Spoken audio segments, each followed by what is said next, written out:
What did your mom do that became the stuff of legend?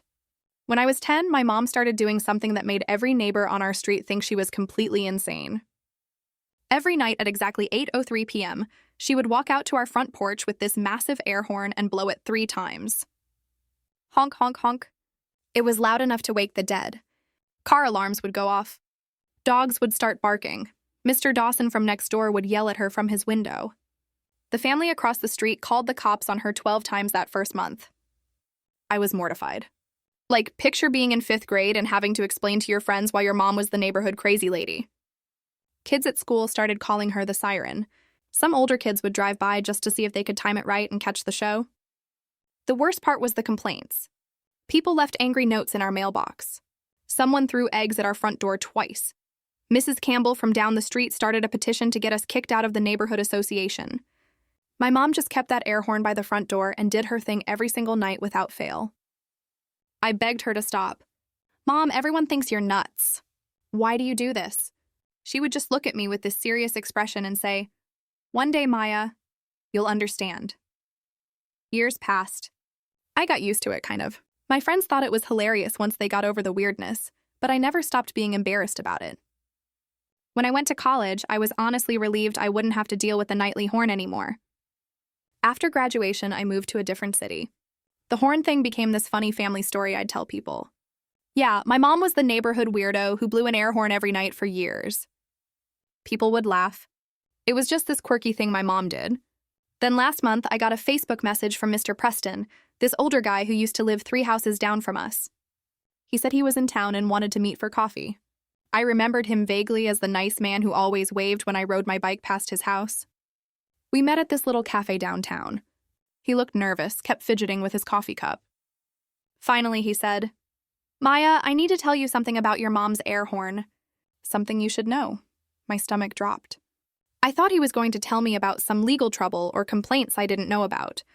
Instead, he told me about this guy. Back when I was 9, there was this man in a beat-up blue van who would cruise through our neighborhood every few nights, real slow, like he was looking for something. Mr. Preston noticed him because the guy would always drive past around the same time, right when kids were still outside playing. One evening in October, Mr. Preston was taking out his trash when he saw the van parked at the end of our street. The man had gotten out and was talking to my best friend Katie, who was walking home from another friend's house. He was offering her candy, trying to get her to come closer to the van. Mr. Preston was about to run over and intervene when my mom came charging out of our house with that air horn. She'd seen everything from our kitchen window. Instead of just calling for help, she ran straight toward the van, blasting that horn as loud as she could. The guy panicked. He jumped back in his van and sped off so fast he left tire marks. Katie ran home crying, but she was safe. The police came. They told my mom that same van had been spotted in 2 other neighborhoods where kids had gone missing. The man was a suspect in multiple child abduction cases. They never caught him, but he never came back to our street either. Mr. Preston said my mom couldn't sleep for days after that. She kept thinking about what could have happened to Katie, to me, to any of the kids on our street. So she made herself a promise. Every night at 8:03 p.m., the exact time that creep had been prowling around, she would blow that horn 3 times. It was her way of sending a message to him or anyone else like him that might be watching our neighborhood. The message was simple. "I'm here. I'm watching. I see you." The neighbors never knew. My mom never told anyone the real reason, not even my dad. She just let everyone think she was the crazy lady with the air horn. She let them complain and call the cops and throw eggs at our door. She protected that secret for 15 years. Mr. Preston said he only found out because he'd been watching that night it happened. He'd wanted to tell me for years, but he respected my mom's decision to keep it quiet. When I was 10, my mom started doing something that earned her the nickname the Siren among neighbors. Every night at exactly 8:03 p.m., she'd step onto our front porch and blow an enormous air horn 3 times, loud enough to set off car alarms and make dogs bark for blocks. Neighbors complained nonstop, calling the police multiple times. Someone threw eggs at our door. People thought she was crazy. I begged her, "Mom, why do you keep doing this? Everyone hates it." She just looked at me with calm eyes and said, "One day you'll understand." Years later, I found out why. An old neighbor, Mr. Preston, told me he had seen a man driving slowly through our neighborhood in a beat-up blue van, always around 8:03 p.m. One night, The man tried to lure my best friend Katie into the van with candy. Mr. Preston was about to intervene when my mom bursts out with that horn, blasting the man away. Police said that van was connected to multiple child abductions. No one ever caught him, but he never returned. Since then, every night at 8:03, Mom blew the horn to warn any lurking predator. "We see you. This neighborhood is watched." She bore the anger, complaints, even the egg throwing to protect us all. The neighborhood never knew the real reason, and Mom never told a soul. Story 2 on my birthday, no one from my family showed up. Not even my wife. I called my wife. She laughed. "I'm in Europe with your rich brother." My brother added, "Why bother? She'll divorce you soon." I said nothing. I just sent a photo of me with a surprise guest. My wife kept calling. I smiled, turned off my phone, and popped the bottles. Chapter 1. The Empty Table. The restaurant was quiet, except for the clinking of glasses from other tables. Balloons sagged against the ceiling. A cake sat untouched, and the clock ticked past the hour I had asked everyone to arrive. I checked my phone. Not a single call, not a single message. My wife, my brother, my family, none of them were here on my birthday. At first, I thought maybe traffic had delayed them. Maybe there was some surprise in the works. But as the minutes turned into hours, the truth became painfully clear. I dialed my wife. She answered with a laugh. The sound of music and clinking glasses in the background. "I'm in Europe with your rich brother," she said, her voice dripping with mockery. And then faintly I heard his voice too. My own brother. "Why bother? She'll divorce you soon." The line went dead. I stared at the phone in my hand, my chest heavy, but my face calm. There was nothing left to say. Instead, I opened my gallery, selected a photo I had prepared for this very moment, and sent it to them both. A photo with a surprise guest. Within minutes, my phone exploded with calls, her name flashing again and again, my brother's too. But I didn't answer. I poured a drink, raised the glass to my lips, and smiled as I turned the phone off. The night wasn't ruined. No, it was just beginning. Chapter 2, The Surprise Guest. The phone kept buzzing on the table, but I let it ring.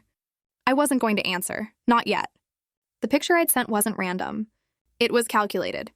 In it, I stood shoulder to shoulder with a man they never expected to see next to me.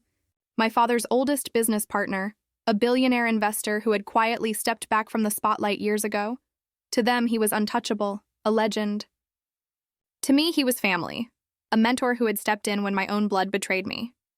In that single photo, smiling with a glass of whiskey in hand, I'd silently said, "I'm not alone."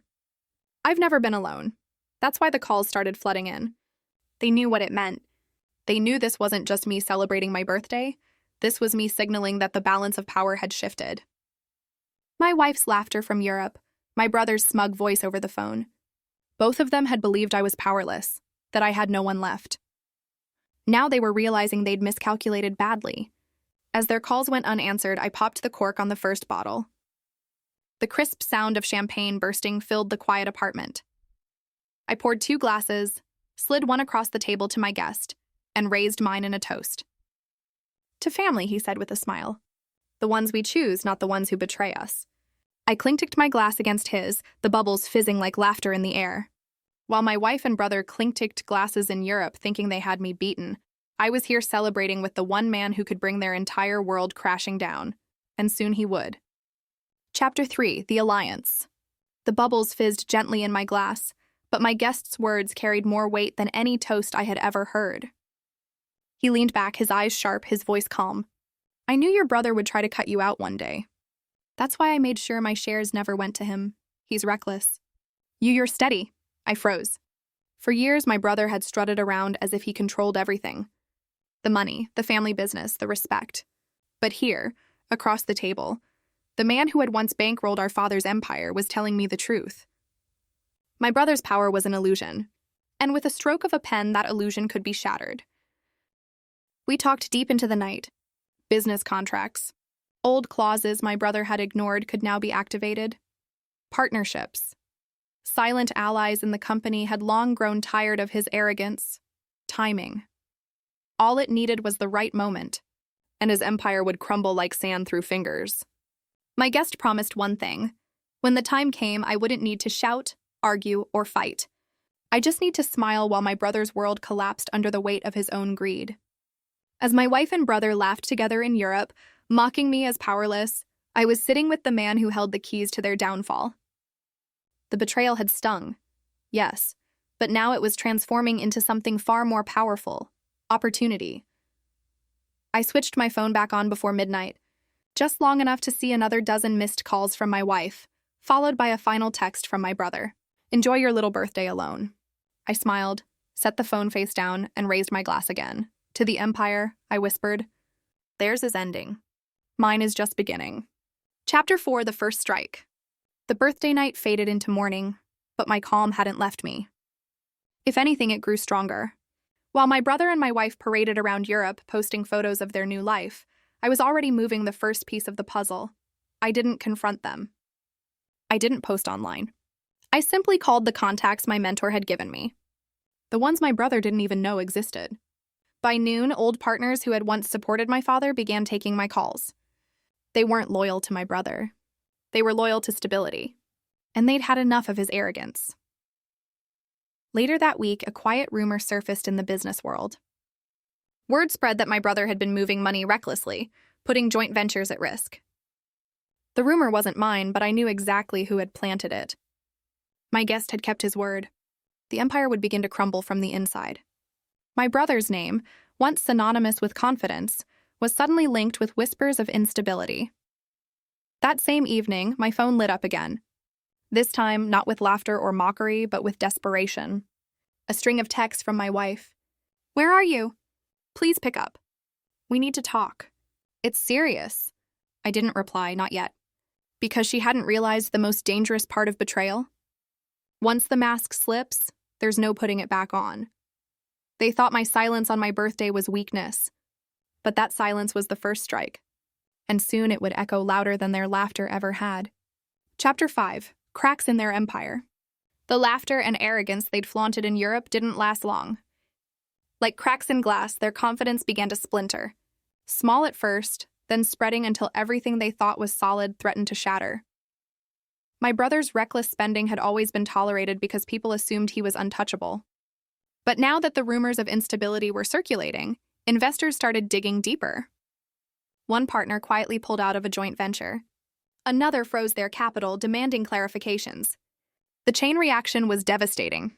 Contracts stalled, projects halted, and the people who once begged for his attention began ignoring his calls. For the first time, my brother wasn't laughing. And my wife, the woman who had laughed in my face on my birthday, now filled my phone with desperate messages. "He's not telling me everything. Do you know what's happening? People are whispering about bankruptcy.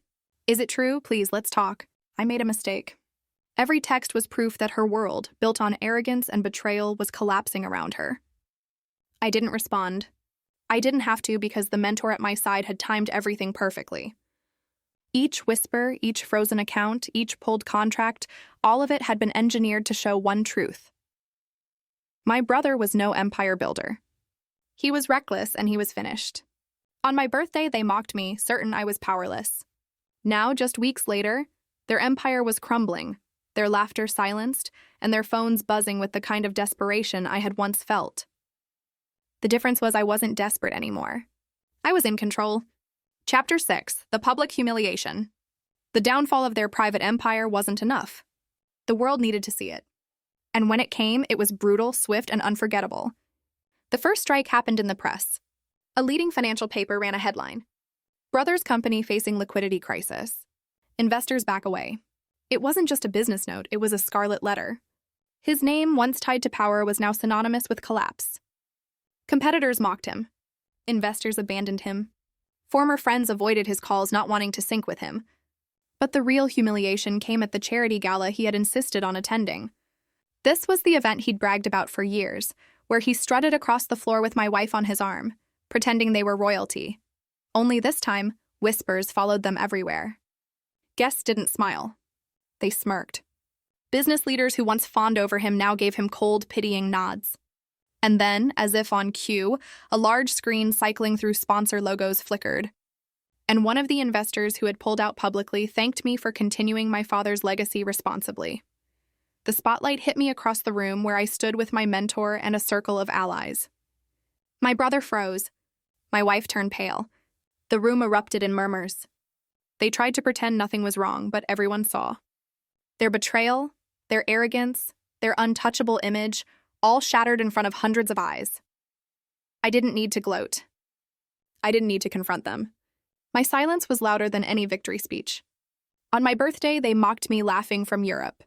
But under the chandelier of that gala, it was my turn to smile while they finally understood what regret really tastes like.